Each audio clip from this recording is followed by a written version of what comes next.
Welcome to this Fireside Chat moment with Ashlee Marie Preston and myself. I'm so excited to be here with you, Ashlee. But Ashlee Marie Preston, honey, let me just get this little intro in the mix. You are an award-winning media personality, a cultural commentator, a social impact strategist, and political analyst, and also a civil rights activist, which is such a gorgeous list of things to be. You are historically the first trans woman to become editor-in-chief of a national publication and the first openly trans person to run for state office in California. Can I please get this Wikipedia framed? Like, it is so gorgeous, and it only gets more gorgeous. You have won tons of awards. You also most recently were one of Elizabeth Warren's 2020 surrogates on the presidential campaign, which I see you, I love you, yes. And amid the COVID-19 crisis, you launched the youareessential.org in support of grassroots organizations all across the country, serving vulnerable communities disproportionately impacted by the pandemic. So I have chills all over my legs, and I just thank you for all the work that you do and just the incredible ray of light that you are. So excited that you invited me to be here with you. No, I'm glad that we can do this. It's such an important time to be able to access these important conversations, but also to be able to share space and community with one another where we feel so disconnected and isolated. So happy to do this. Me too. You. It feels weird to be, it does feel weird to be like excited in a classic sense in these times. But you are someone who I have looked up to for some time, and you've been on my radar, and like I wish that, you know, there wasn't an upper respiratory pandemic or a respiratory pandemic going around the world that prevents us from doing this face to face, because I would love to meet you and give you like such a hug if you're into that. Totally. But and outside of, you know, everything else that is going on, that obviously, like, we as a country have so much work to do. I am excited to have this moment to meet you face to face, technologically speaking, and have this time with you. Happy to be here doing this. You know, I think it's really interesting that you brought up the point about it's such a confusing dynamic to want to be able to celebrate Pride Month in this time, and then also to know that there are so many injustices happening in the world, you know, with Black lives and more specifically with Black trans lives. I want to take a moment and acknowledge Dominique Remy Fells and Rhea Milton, who were two Black trans women who were murdered and only a couple of days apart. So I just want to pause and just take a quick moment of silence for them.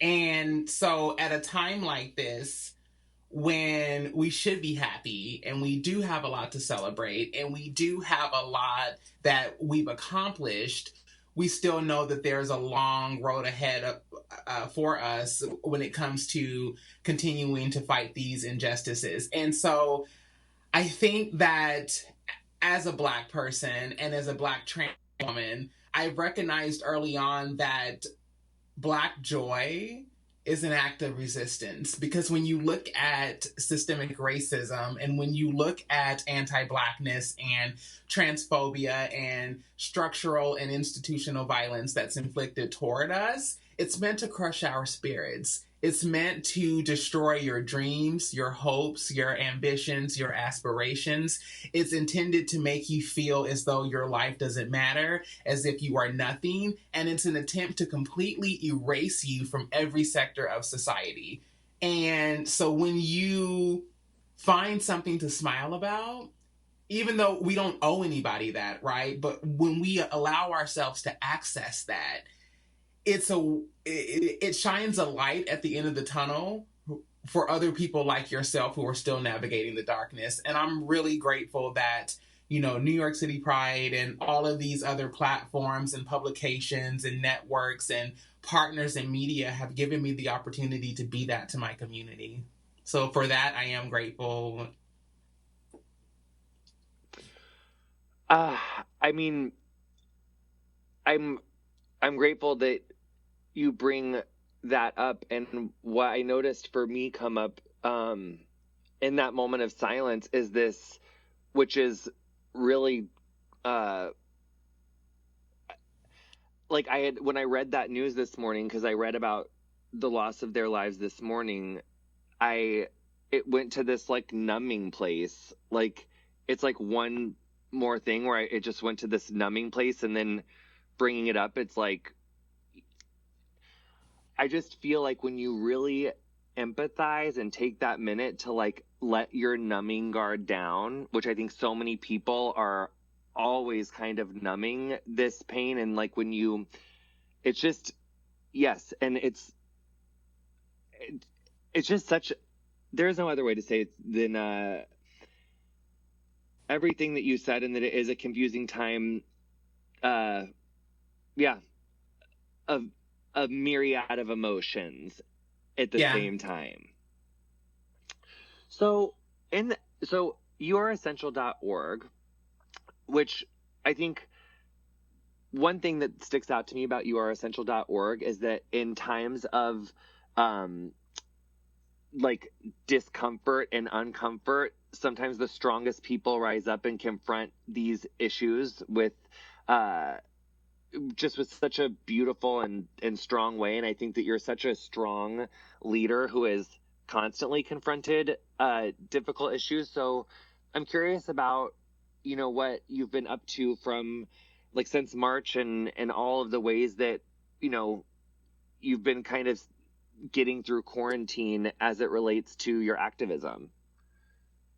Yeah, well, I've been under quarantine since March 13th. I'm someone who has always had respiratory complications as someone with asthma, and just breathing in general. I mean, I live in LA, so so anybody who lives in LA, like, you know, like when you go to the beach and you head back into the city, you can literally just see the smog just hovering over the city. So, so it made me, for like 5 seconds, I felt really defeated, and I felt depressed, and I felt useless. And I was like, you know, this is my entire work, and my life is showing up for people during these vulnerable moments. And it was unique for me to be in a situation where I would be considered vulnerable in that sense, because I've always been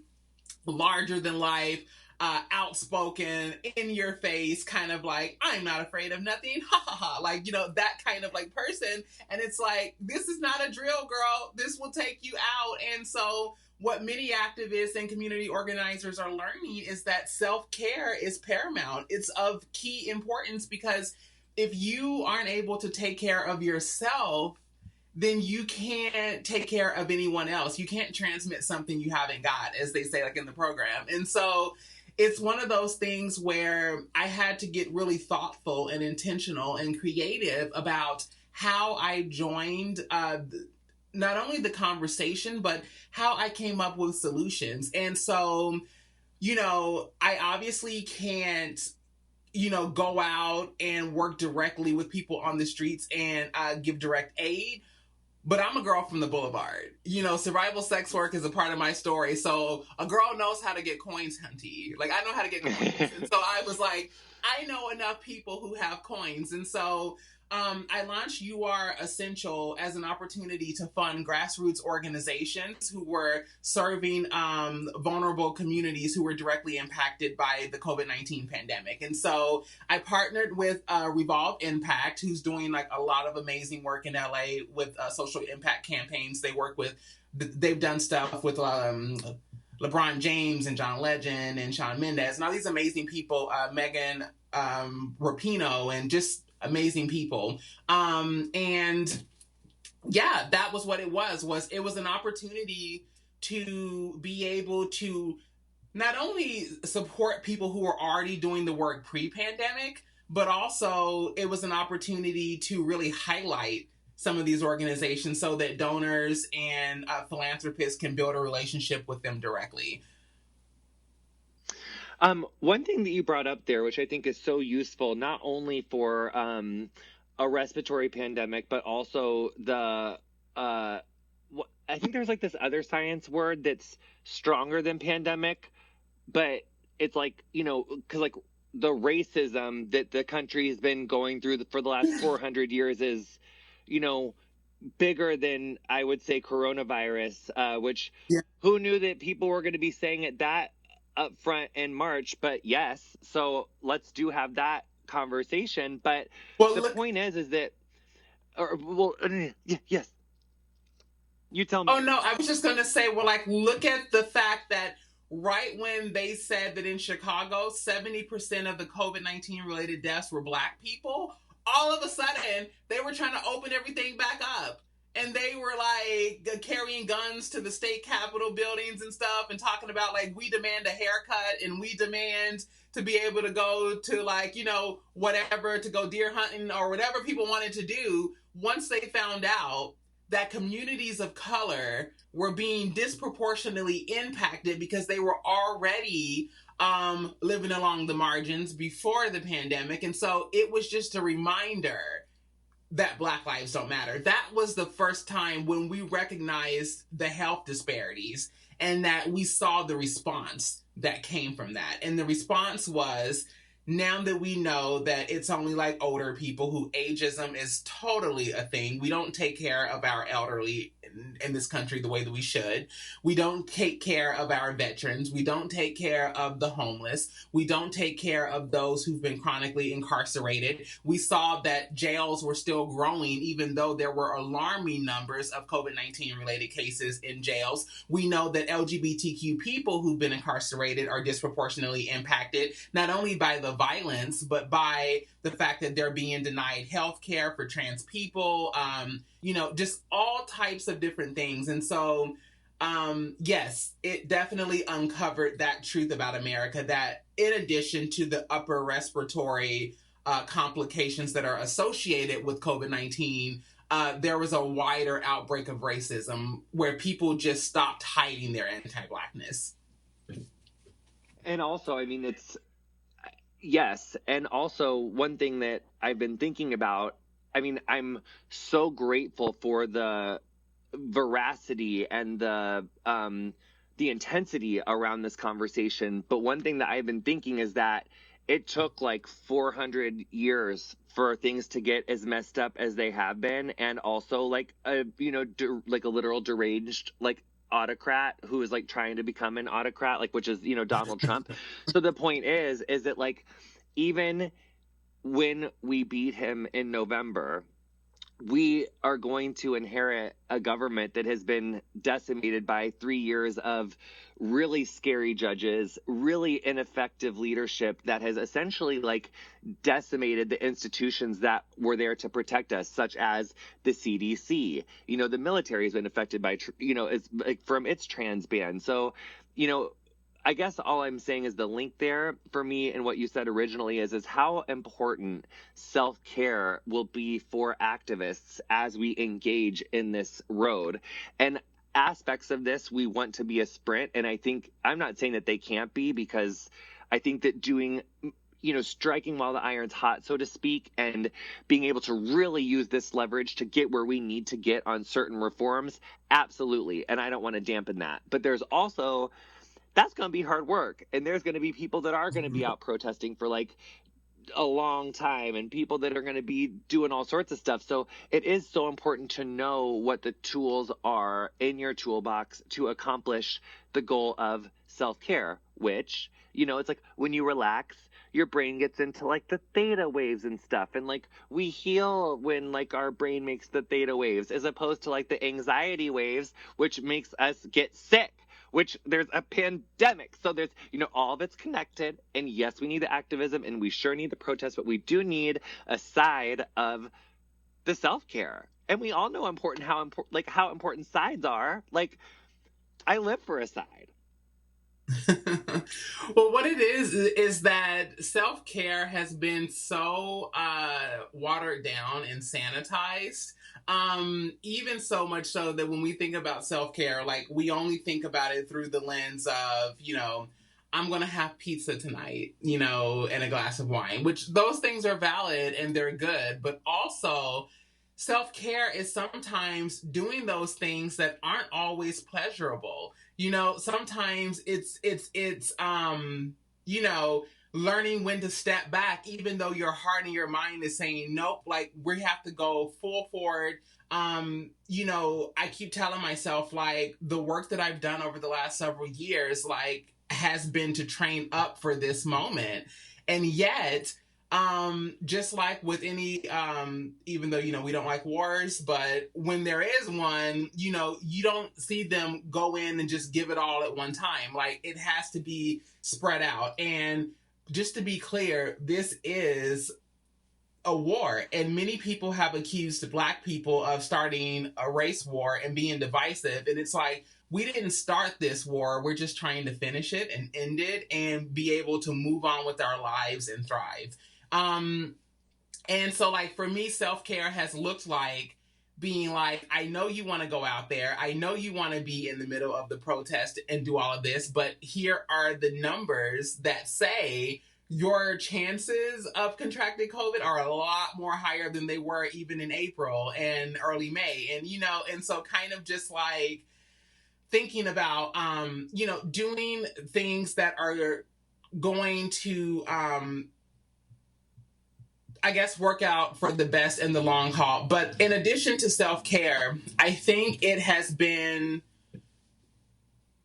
a treat to see white people, for a change, nationally, globally, step in and be willing to take on some of that labor, to put their bodies on the line, we know that when we see protests, they recommend that white people show up to shield, you know, Black bodies and Black people from law enforcement, because there's been proof that they're less likely to assault a white person than they are someone who is Black.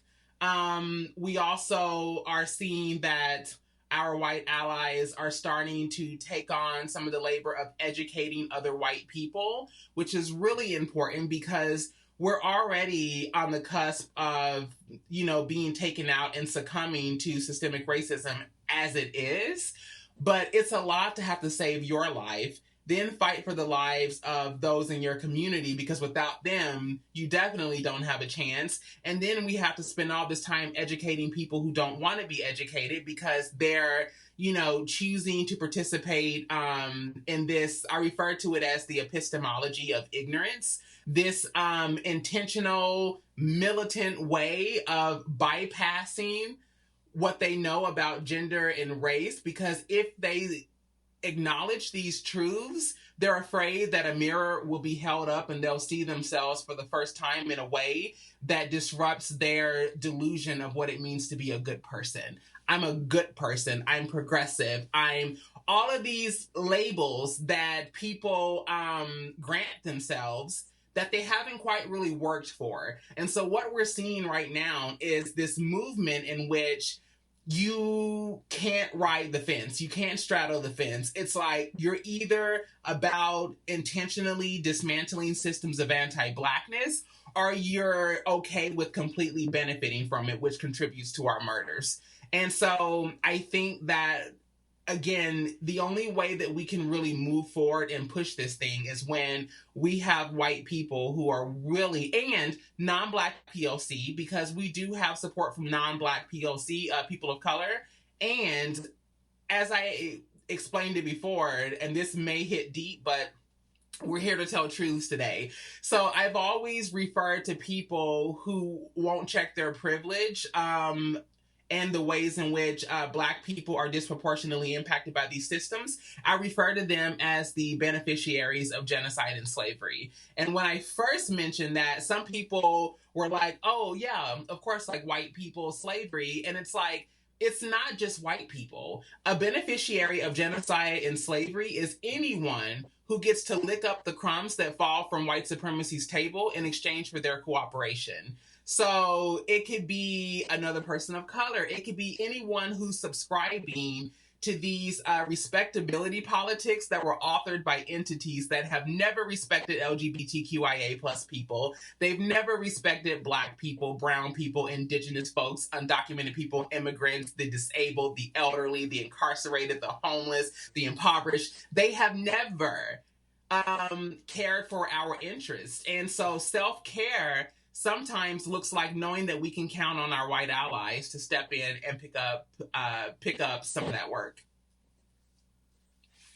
Dang. Yes. Yeah. That kind of reminds me of this one time, whatever. But I could tell that story about my dad for like 20 minutes, and it's just not about that. So whatever. Here's the other thing. I have had an influx of having to have those sort of conversations that I've had to have with my father, with strangers in my DMs, specifically, confronting racism within our own community. And which, I think we can definitely talk about if you want to. And I do think that self-care is knowing when to you can protest online, and there are other ways that you can lift up things. There's so many ways to be a part of that conversation while keeping yourself safe, whether that's, you're immunocompromised. Another thing that I've spent a lot of time thinking as it relates to the protest are people who are dreamers, or people who are, dreamers, people who are, undocumented. And if you get caught at a rally at the wrong place at the wrong time, so I just feel like there's so many ways that we can be active, but certain people do have to take a different approach to because it might not be jail. It might be that you're deported and no longer able to support your family. And so that is one version of self-care. But then also for the people that are, I guess all I'm trying to say, I'm going to make a point, I swear, is that so many people that are, it's like Amanda Seals says, there's the people who happen to be white. And I feel like the people who happen to be white that are doing a lot of this conversation to the willful ignorant people that are just choosing to not, just taking that bypass, that creates some frustration in the people who just so happen to be white and are trying to do this work. And then sometimes you just run into these dum-dums, and they might be in your family. It might be and when I say dum-dums, I need to use my words correctly, racists, people who are, looking up the crumbs of the supremacy, that whole thing. So racists. That's frustrating to know that it still is out in the world. And sometimes you do really need that half hour of self-care that is, as my therapist would call it, your childlike joy, where you're really looking forward to something. So for me, in quarantine, it kind of turned out to be gardening, which honestly I didn't see coming. And also I understand that that has an amount of privilege, because I got to go be able to buy the soil and have enough space to set up my little baby cans. But it's something I look forward to do every day. And sometimes it's been styling my hair, in ways that I doing different sets and stuff, because I kind of miss doing hair. So I've been doing random stuff, because all those things can be self-care if it's childlike joy related. What do you think about that? I think I like that you pointed out the privilege aspect of it, because for many Black people, we haven't even been given the privilege of even having a childhood. Because I remember growing up in a single parent home. My mother was 16 when she had me. She had my sister at 20. She worked 2 jobs, went to school. So everything was pretty much, on her one day off on Sunday, she would take us to the park, but just kind of I love that you brought up inner child, because the work that I do today and the conversations that many trans people are having who are fighting for gender justice and racial justice simultaneously is around making things right for that inner child that we weren't able to show up for in our earlier years. I didn't have language to describe trans identity in Louisville, Kentucky in the early 90s. I didn't have a language to describe what I was feeling when I had adults who were abusive, sexually, physically, all of these different things that happened to me that should not happen to any child. And so I think that you learn how to grow up really, really fast. And so for many of us, even under the current, socio-political climate, we even see white Americans responding to this kind of like, wow, like almost like this bubble of reality just burst. And for many of us, we're like, oh, it's just Tuesday. You know what I mean? Yeah. These are the things that we have been going through for generations. And in fact, there's kind of this, earlier we were talking about the flux of emotions that take place. And so like many of us are like, yes, we're like excited that, more people are talking about this nationally. There's more white people that are opening up to the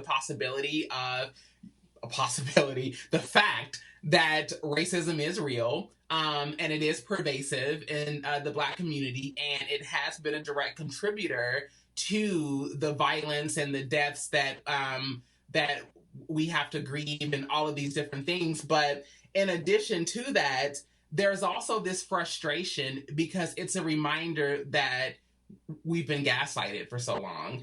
And so you see people having conversations around racism like they just discovered it.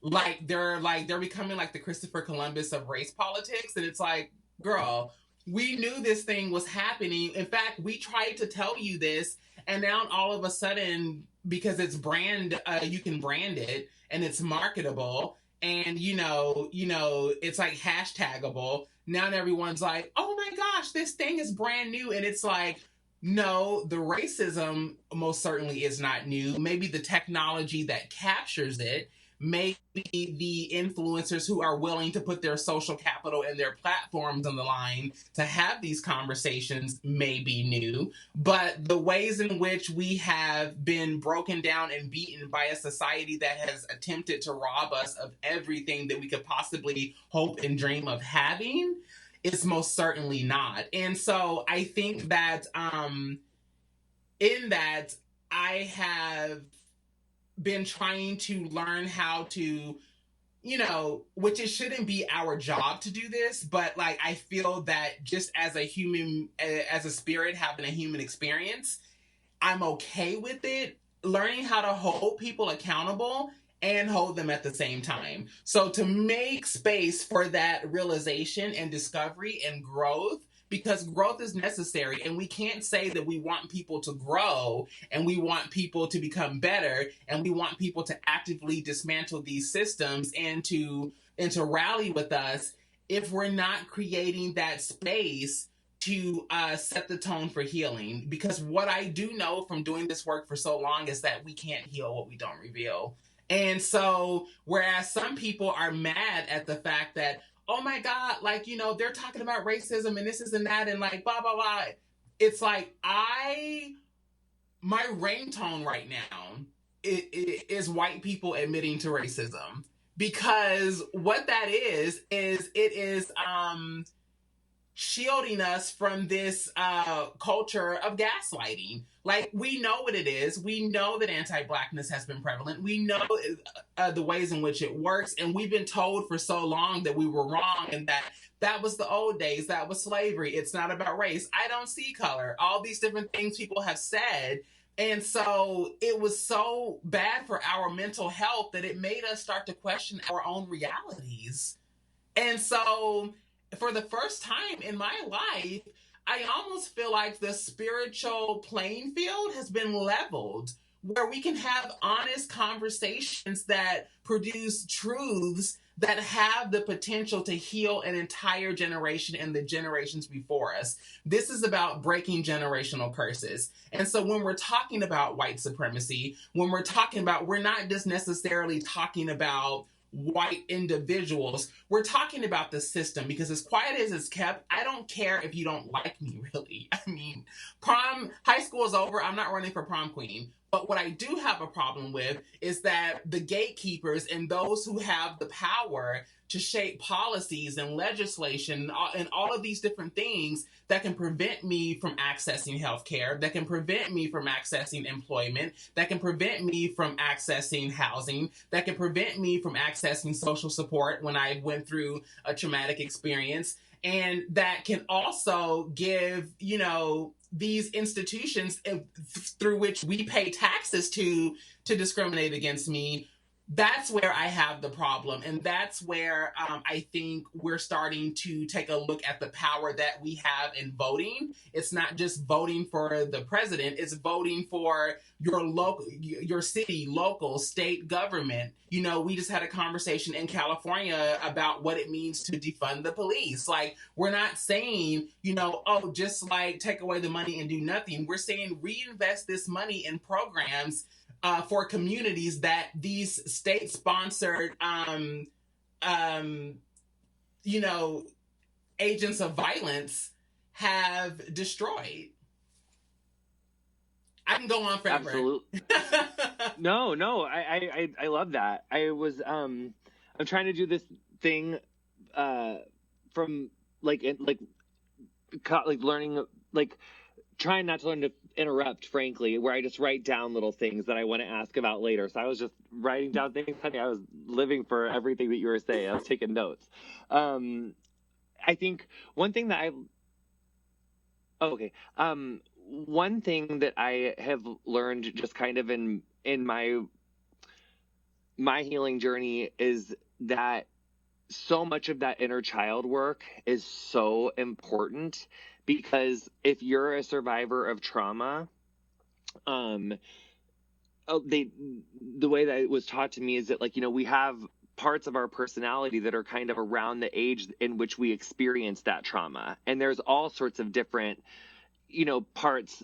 I write about that in my book a lot, about like internal family systems and how, like, according to that modality of therapy, it's like, you know, our personality is this like group of like parts that, you know, come out based on kind of what's going around us. That's kind of a really quick distillation of, and not wanting to take up too much time on it, but I just know that there's so much healing in working with our inner children and working with, you know, because it's like growing up, they say that, like, you know, our psyche is formed from like 0 to 7. So all of the trauma that we take on from the time we're 0 years old until 7 that's a lot of stuff to unpack. And it is so about unwinding those generational curses. And I think the human nature is that, like, you know, that abuse cycle is like, I lived through this abuse, so then you end up perpetuating the abuse, and you so have to disassociate from that in order to look at what's going on and say, these things have to change. And when you talk about the ways in which white supremacy has stripped especially Black trans people, Black trans women, of their right to thrive, and there's intersectionality on that, because also white supremacy has done that to Black people, but it is especially so of Black trans people, like the barriers to just, like, if that quintessential American dream is like life, liberty, and pursuit of happiness, it is way much more impossible for Black trans women to achieve that. And one thing that Celeste Watkins Hayes talked to me about, and like getting curious, and she wrote this incredible book called Remaking a Life, and it's about how women have gone from dying from and then living with and then thriving despite their HIV diagnosis. And she says that, you know, kind of navigating the HIV social safety net is kind of like we're all on the same ocean, but some of us are in like pontoons and canoes, and other of us are in yachts, depending on like how you came into the experience of living with HIV. So she said that, but she also says that when you're picking a president, you're not only picking a commander-in-chief, but you're picking like a crisis manager, which to me also rings true of like mayors and district attorneys and really like any elected official. So that also came up in my mind. But the other thing that came up in my mind, more importantly, was with which all you were saying about like all of the obstacles that are in the way of the ways in which white supremacy like strips Black people and Black trans women of their ability to thrive. And I think one thing that I was thinking about, because all of those real life things that you were saying, like access to healthcare, access to housing, that is super duper real stuff that everyone is going to have to fight so hard for, and are fighting so hard for, like such as yourself, such as other people that are really doing that work. And it's like, for those people, getting into that like some, like, it's like, even if you didn't have a classic childhood, it's like, if you had like a half an hour in the morning to be like, what would my inner child want to do? Like, does that mean that I'm gonna like try to get like some sort of Amazon Prime thing of some like crayons and some watercolors and get into some art? Am I gonna like get into like just those healing vibes of like making your brain be excited? Like, I like signed up for Duolingo to try to learn Chinese because I was like, oh, I think I like learning languages. Have I done it for 2 weeks? No, I accidentally fell off. Oh, but it was really helping me look forward to something. So that's kind of what I was thinking. Well, I like that for the people. Sorry. Oh, no, it's fine. I like that you brought up a second ago intersectionality, because it's one of those buzzwords on social media that people keep saying and using, but I don't know that many people understand what intersectionality truly means. And so for those who may not know, who are watching, intersectionality describes multiple threats of discrimination when an individual's identity overlaps with multiple marginalized groups. And so some people, they think about it like, oh, like I'm a woman, so I have, these struggles, or I'm someone who's gay, so I have these struggles. But our identity markers aren't independent of one another, but each informs the other. So as a Black trans woman, I can't separate my womanhood from my Blackness, from my transness, and the systems that are conspiring to destroy me are working in concert with one another. Let me give you an example. We always talk about with trans people, like, we've always been here. Like, we are not new. Trans is something that I see all the time on social media, where I don't know what's going on these days, where like men want to be women and women want to be men, and it's like, honey, this is ancient. Like, we have been around. We were royalty, like kings in like different countries. Like, they trusted, we were referred to as eunuchs. Like, we've been around for spiritual leaders, in the islands and all over Asia. We're holy. We're holy. Trans people are holy, and so the thing is that there was a former Black trans slave by the name of Francis Thompson in the 1800s, during 1866, during the Memphis riots, who was the first Black person in America to testify before a congressional committee about the atrocities that were happening after the Confederacy lost the Civil War. And what they did to her, so this is where we get to see how racism and transphobia play simultaneously. They gaslit her. She went with other women and talked about the fact that like they had broken into her house and like raped her and her roommate and done all of these things. And they were, killing the men. They were raping, killing children. They, meaning white people in that era, they were upset about losing the Civil War. And so they found out, even though she wasn't hiding anything, it was her nature. She was just a trans woman. They charged her with cross-dressing, with being a man and wearing women's clothes. And they used her gender identity to discredit the anti-Blackness that was happening in Memphis during the riots. And so they threw her in jail. For like 10 years, they did all of these different things. And so then they doubled down on the violence toward Black people in the South. That was when we started to see what it looks like when, first of all, they tried to turn the Black community against trans people, which, thank goodness, these days we're seeing that's not working. You know what I mean? We're coming together. We're becoming more unified and working together with one another for our overall liberation. But also the government has always been against trans people and Black people. And so that's what intersectionality looks like. Intersectionality is, being a Black trans woman who's looking for home. And so there's a Black trans woman right now who just wants to feel at home, but she can't feel at home with the feminist movement because they say that trans women aren't women. Looking at you, J.K. Rowling.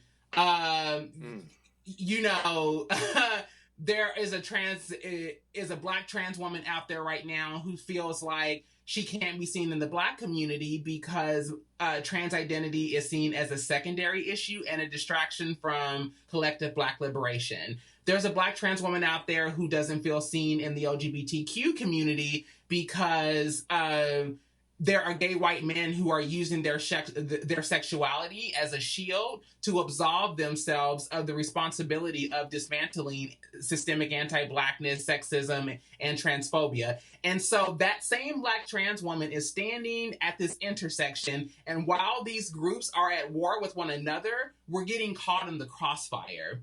So that's the best way that I can explain intersectionality. That is the best way I can explain to you why trans people, Black trans women, are disproportionately impacted by trans-related violence, because it's racism and transphobia and sexism, which the word for that is transmisogynoir.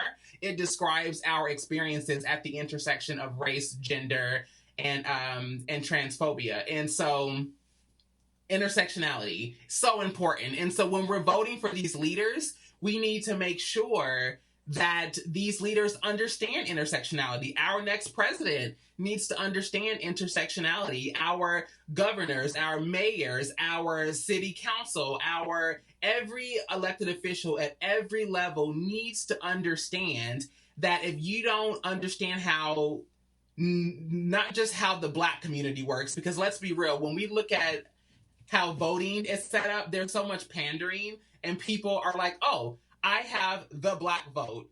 What is the Black vote? What is that? We are not a monolith. Like, we all have our own unique experiences and challenges, and when those identities overlap with other communities, those struggles and challenges are compounded. So intersectionality is the Sesame Street I word of the day.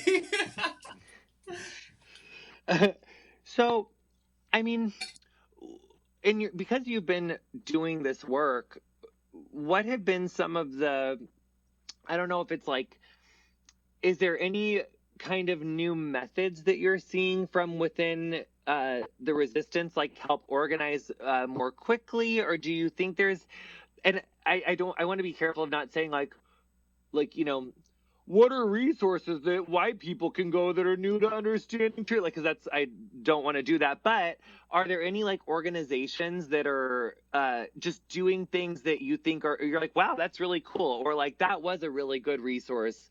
Like, if someone is watching this that is new to something, or they want, I think I asked the question enough. I'll stop talking now.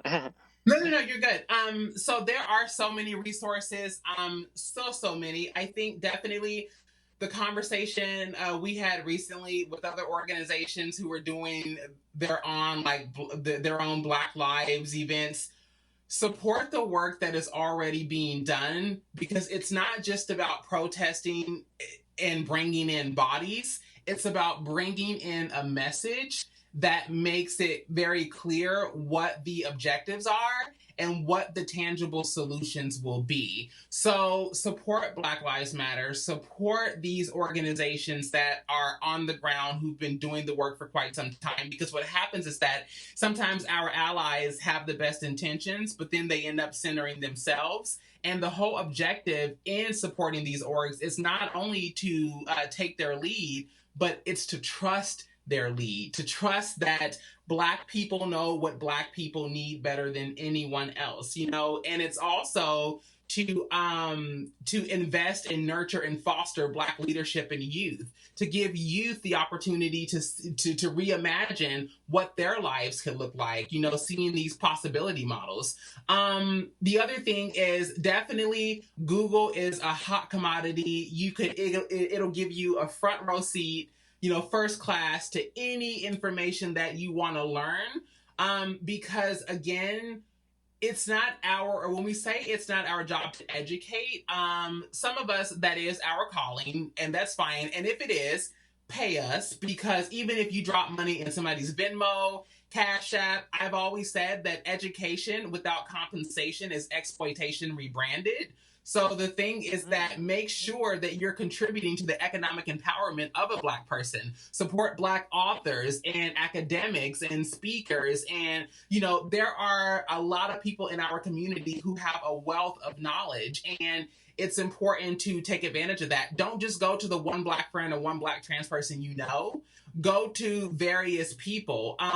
The other thing that I would recommend is, in addition to purchasing works from Black trans people or Black people in general, there are a lot of there are white people who are doing anti-racism work. So that's a newer term. You were asking about trends and like new catchwords. It's not new, but it's new to mainstream. Angela Davis once said that in a racist society, it's not enough to be non-racist. You must be anti-racist. And the reason why she said that is because non-racism is very passive. It's a subconscious way of distancing yourself from the impact of anti-Blackness in America and trying to, again, absolve yourself of any responsibility or guilt. And so when you're anti-racist, you're actively working to dismantle systemic anti-Blackness. And so anti-racist, one of my favorite anti-racism activists is, how do I not know her name right now? Oh my God, I've been saying her name so much. Jane, oh my God. Just Google Jane anti-racist, and you'll find her. I cannot believe I can't remember her name. So basically, she did this, she does these classes, and she was in a class, it had to been like maybe 300 white pupils in the room, and she said, stand up if you would like to be treated like a Black person in America. And no one stood up. She said, maybe you didn't hear me. Stand up if you would like to be treated the way an African American person in the United States is treated. Stand up. No one stood up. So then she concluded, if you wouldn't want to be treated like that yourself, how could you possibly stand by and allow others to be treated in that way? And that is how we have to break through. No, it's okay. That's how we have to break through and have these conversations with our allies to not only interrogate your privilege, but to understand that privilege isn't a 4-letter word, that privilege isn't something that we say to demonize you or to try to erase any of your human experiences and challenges and, things hardships you've had to go through. Even in the LGBTQ community, I've had so many gay white men go, oh, well, I know that I go through this. And it's like, we're not saying that you haven't went through hardship, sugar. We're saying that it's never been because of your gender or your race. That's all we're saying. And so that's just it. Really look into, if I were to leave you with anything, do the research, because again, Black people shouldn't be held responsible to dismantle systems that we didn't build. That's one. The second thing is that by purchasing works, you're also economically empowering and supporting, the Black community. The other thing is that you're going to be able to have conversations with other white people about the ways in which inherent racism has been passed down and has been normalized. And, even the way that in some of these comment threads, I see like when a white person says something problematic, friends of mine, like really close friends of mine who are gay white people, they'll be like, oh, I don't know. Why did you say that, Brad? Like, why did you do you think so? Instead of just coming out and saying, that's not okay. That's transphobic. That's passively racist. And so you see them infantilize other white people who say these things, and then they get this grace and compassion that Black people aren't given when we speak up against the ways in which we're being harmed. So I think that those honest conversations are important, because not only are they not able to weaponize the weapons, weaponize anti-Blackness against other white people, like gaslighting them and, using all of these like stereotypes and stigma-based narratives that are used to discredit our personhood and character.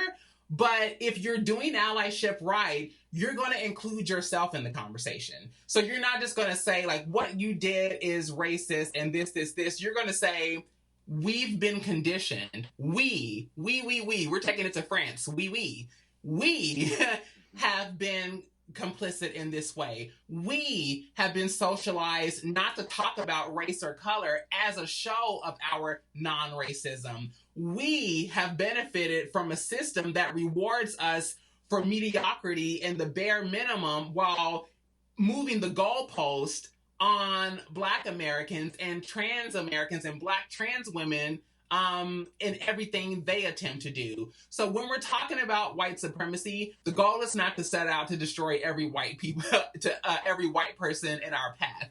The goal is to destroy the systems. And unless you are actively working to destabilize white supremacy in America, you have given it room and board. And so the objective here to our allies is to betray white supremacy in a way that gives us an opportunity to thrive and grow as a community. Yes. You know, it makes me think about, and some people have talked about this, comparing the way that like Germany has handled their post-World War II relationship with the Holocaust, and then the way that like the United States has handled their relationship with its history of slavery, and what happened in early American history, and the way that that's taught and like referenced in schools. So, I can. Oh, yeah. So basically, it's like when you're talking about, if you think about that, and then if you distill like something that I learned in therapy, which is like when you've had a disruption in a relationship, which I think kidnapping a bunch of people from a continent and putting them on a boat, and then, you know, an unstable boat where people could die from like all sorts of diseases because it's like the 1600s, and like if you make it and then they get kidnapped, and I mean literally like I can't think of a more disruptive effing relationship, right? And then there's never been a taking of responsibility. There actually had to be a civil war, which I literally just learned in my podcast earlier this year, that most of the people that were fighting on the behalf of the North wasn't because they were abolitionists, they were unionists, which meant that they wanted to keep the union of the North and South together, not because they were mad about slavery. There was like 2 states that were pissed about slavery, which was Pennsylvania and Massachusetts. Everyone else was like, yeah, the South can do whatever, but like we just want to keep it all together because we're less likely to get taken over by another country if we stick together. So it had nothing to do with the racism in the South, you know, which I think is like, growing up in rural Illinois, I always thought like I was in the North, so we didn't do the whole colored section and we didn't do slavery, so we're good up here. That's not how it was. There was colored separation all over the United States. Like there was racism like pervasive through the North. So if you were to distill this down to an interpersonal relationship, there's never been a taking of responsibility for what happened by anyone, first of all. And then second of all, the other thing that made me think about, because I feel like in 2015 and 16, when I started hearing about this stuff, I did, like when I first heard about white privilege, I was like, ew, I did not. And like, like it used to like really make me feel like bad and stuff, but that's like the work you got to do to get through it, to understand. And part of what I was hearing you say that I think is important for white people to understand, which I don't know, well, you can tell me if this is wrong afterwards, but I'm willing to go through this in public and hopefully it's not, so whatever. But basically, if you put 10 people in the same traumatic situation, they are all going to handle that traumatic situation differently. And because this system of white supremacy was set up 400 years ago, Black people were involved in that, like white people were, Native, like everyone has their own cultural pain body from the experience of this system. So it's not that we're trying to end white people. We're not trying to end any people. We're trying to end the brutality associated with this antiquated version of race that was invented by a super racist like guy in Germany. I think I learned like a week ago, like he invented like the whole 4 race thing, which is like the whole like the Caucasian thing, and how he decided that Caucasians were going to be called Caucasians. He was like this creepy 1700s scientist from Germany who like have you heard about that whole thing about how, oh my god, if you look at Benjamin O'Keefe he also worked for the Foreign Campaign. Yeah, I love it. He posted about it from this show that go on his Instagram, you'll find him. Anyway, the point is, I forgot what, basically get it together. That was a lot at once. My nervous system got up here, and we're gonna bring it down. The point is that one book, The Four Agreements, the first one is like, don't take anything personally. And it's like, white people don't take this white privilege thing. It is so much bigger than you. It's a literal 400-year system that has never been dealt with, that has permeated every level of our society in some way or another. And if talking about racism is uncomfortable or inconvenient to you or is bothersome, imagine what it feels like to experience it. Because I had someone who had the audacity to come into my comment thread yesterday and say, can we just like talk about something more positive? Like when I was talking about the Black trans woman who got murdered, they were like, can we just talk about positive stuff? This is like really bad for my mental health. And I was like, okay, so if you think it's bad for you to think about it, imagine what it feels like to experience it firsthand. Imagine what it feels like to wonder if you or someone that you love is going to be next. Imagine what it feels like to know that no matter how hard you work, no matter what university you go to, how much money you make a year, how large your platform is, there are always going to be systems at play that are going to remind you of who this country thinks you really are.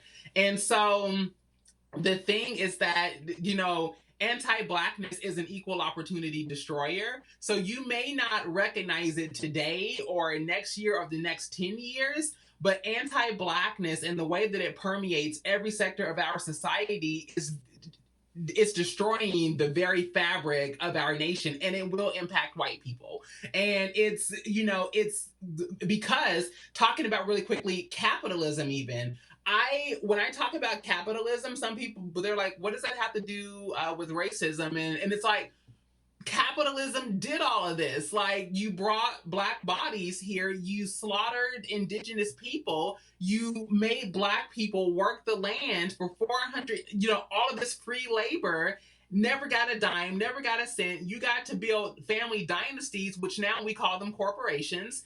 And so the thing is that, and then we know that many of these like high power corporations, there's so much money in politics. And so the government is bought and paid for. And so the thing is, we see that even when we talk about law enforcement, they were slave catchers. Their job was literally to protect the assets and interests of white people post-slavery. And as those people became corporations, those corporations and also the interests of the government, they were meant to prevent Black people from disrupting the flow of wealth and everything that they had achieved from capitalism. And so that's why when we talk about structural and institutional violence and anti-Blackness, it's important that we focus our energies there more than anything. So we must decolonize media. We must decolonize the workforce. We must decolonize the healthcare system. We must decolonize the education system. There's no reason there should be a inner city school with predominantly Black children who don't even have a Black teacher,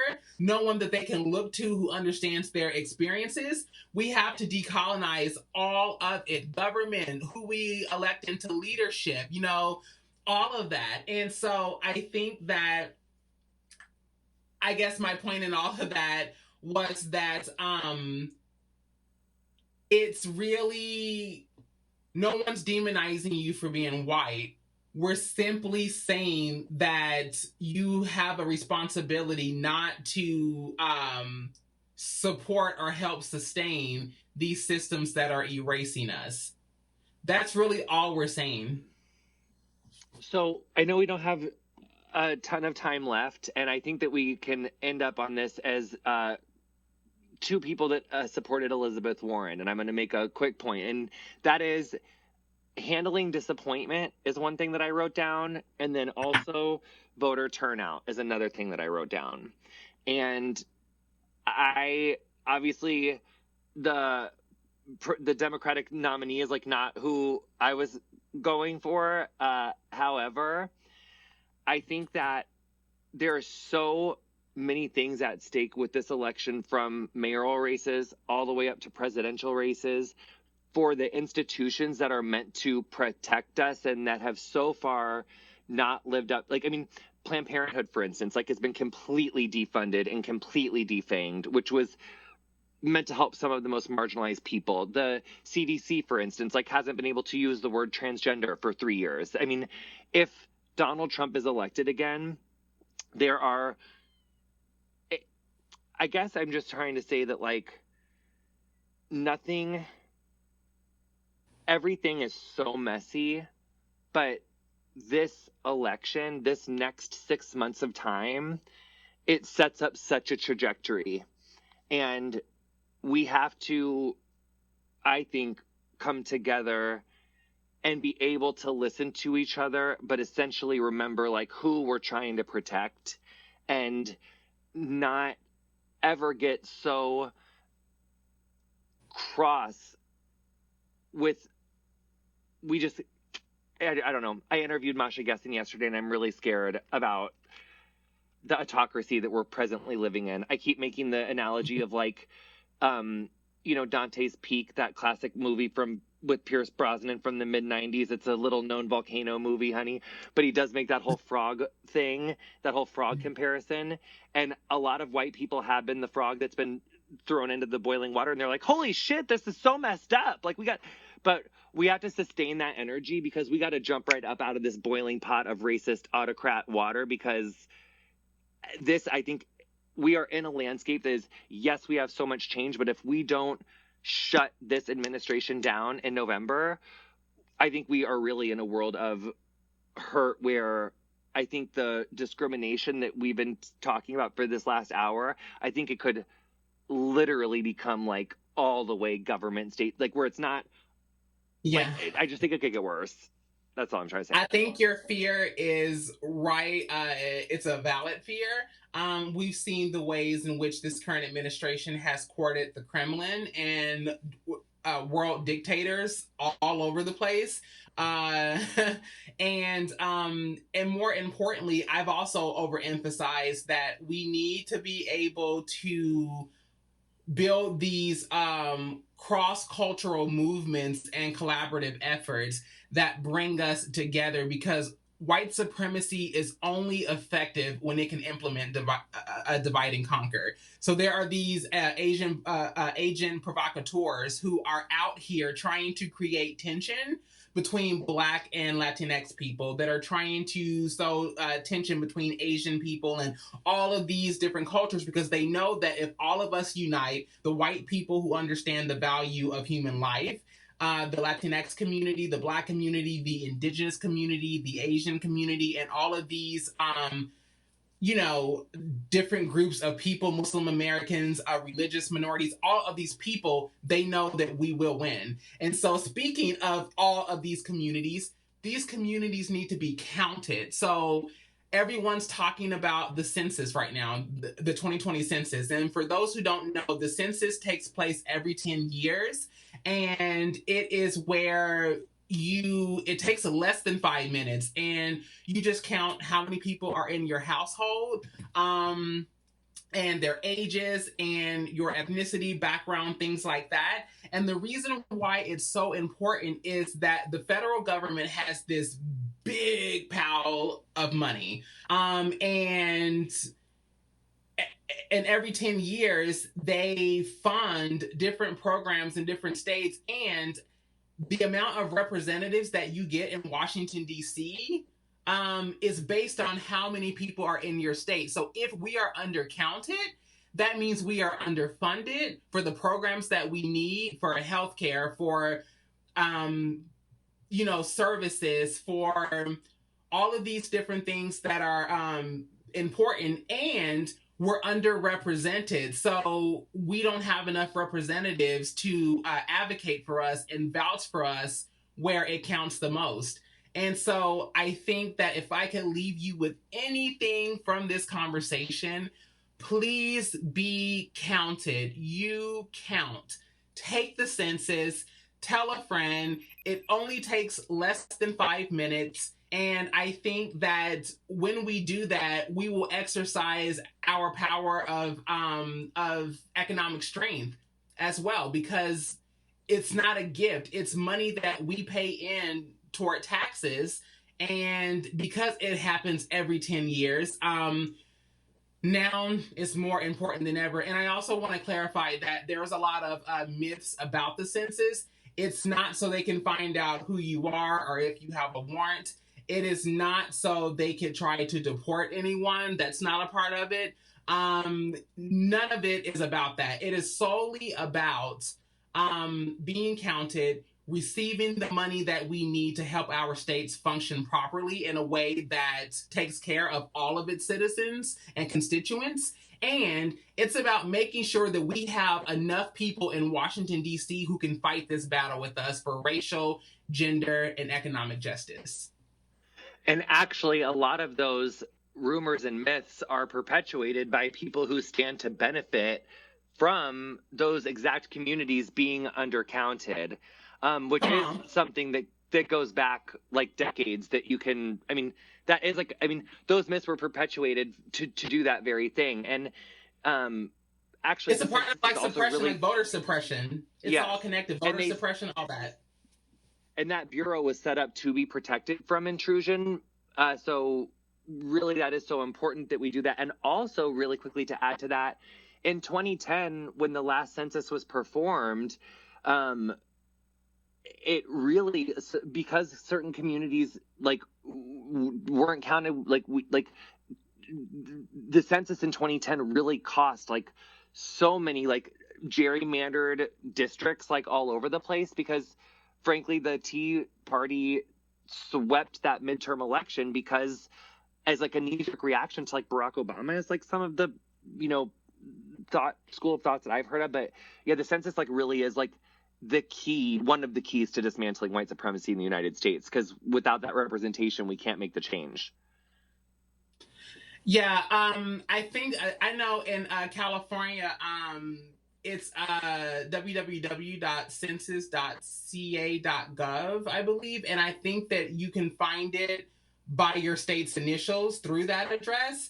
If not, just Google census and take it. It's quick, it's easy, it is confidential, and it is imperative in that we do it, because the only way that we're going to win this battle is if we employ every resource that we have. So it's not just voting. It's not just the census. It's not just protest and marching. It's not just all of these different things. It's all of them in concert with one another.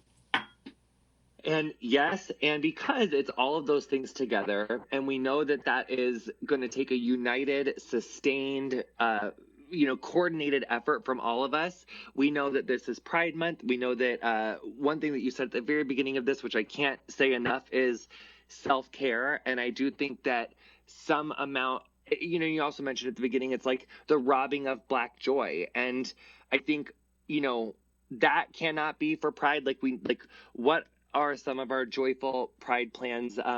Even if it's like not like, it's definitely not our past Prides, but I think that that's great. But is there one, what are your Pride plans? And two, are there any little pockets of joy, as I like to say, that you have planned for the duration of your Pride? There are different, I'm doing quite a few campaigns that are working with LGBTQ youth and kind of what that messaging looks like. Reminding them that they're beautiful, that they're light, because for me, we all have our motivations for why we do this work. Mine is for the youth. I absolutely adore, I just turned 36. And so, that kind of I'm starting to everybody's a baby to me. I'm baby, puppy, crazy, everything. I'm just but I love youth, and I want them to have, what my goal is? I want to live long enough to be able to see snotty Black trans women who don't understand what we had to go through back in our day so they can get to where they are now. I want to be able, that would be such a gift to me, to be able to see them benefit from all of this labor and work. But also, we're rolling out a documentary entitled Disarm Hate on June 23rd. We just came up on the anniversary of the Pulse nightclub shootings. And so we are actually going to remember the lives that were lost in this documentary. And 9 members of the LGBTQ community, myself included, went across country to the Disarm Hate rally in Washington, D.C. And along the way, we stopped through communities where LGBTQ people had been murdered by way of gun violence. And we talked about what their stories were, what their truths were, what some of their potential could have been. And we took a piece of them with us. And we also talked about the dynamics within our community around the lack of understanding of intersectionality and how we have a better opportunity to be the love and support that we're looking for on the outside to one another, because it starts within our own community. And so when we can do that for one another, we can then model that to the rest of the world. And again, reinforce the fact that we are lovable, we are worthy, we are strong and resilient and brave and courageous, and that we deserve unconditional love that isn't contingent upon our ability to fit into these narrow lines of respectability. But the fact of the matter is that you get to be all that you want to be. There's no such thing as, being a lot. In a world, in a world like this, you have to be too much in order to be enough when they're constantly trying to remind you that you're nothing. And so that's it. I'm really excited about this documentary. June 23rd, it drops. I'm a cast member, executive producer. There's brain tissue. There's a lot of Kleenex moments, but at the end, by the time the credits roll, there's just so much healing. And I think right now, more than anything, what we're experiencing, even through the pain, even through the fear, even through the uncertainty, even through the uncomfortability, even through the messiness, we're experiencing healing collectively. And I think that that's important, even to the allies who are like, how do we support? The thing I also want to leave you really, really quick about allyship is that allyship is meant to be messy. Allyship is not meant to be comfortable. Allyship is not meant to be convenient. Allyship is not meant to come with a rewards card, more followers, pats on the back, your own podcast. Allyship is simply about stepping back and centering those who have been living in the shadows for generations. And I think that the space that we're in right now is going to yield the kind of healing that makes us proud 20 years from now. And so let's make history together, and let's make this moment one that counts. Ashlee Marie Preston, I cannot think of a better way to end on that hopeful note. And I just thank you so much for your time and for having me and for all of your work. You're just the most incredible person, and thank you so much. Thank you.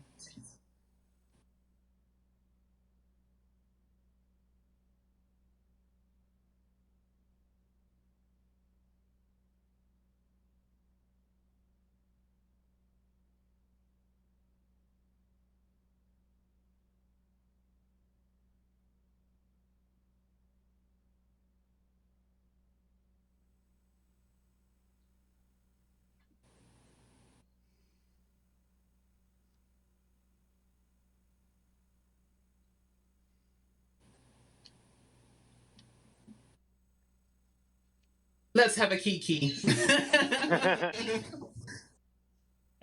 Thank you so much.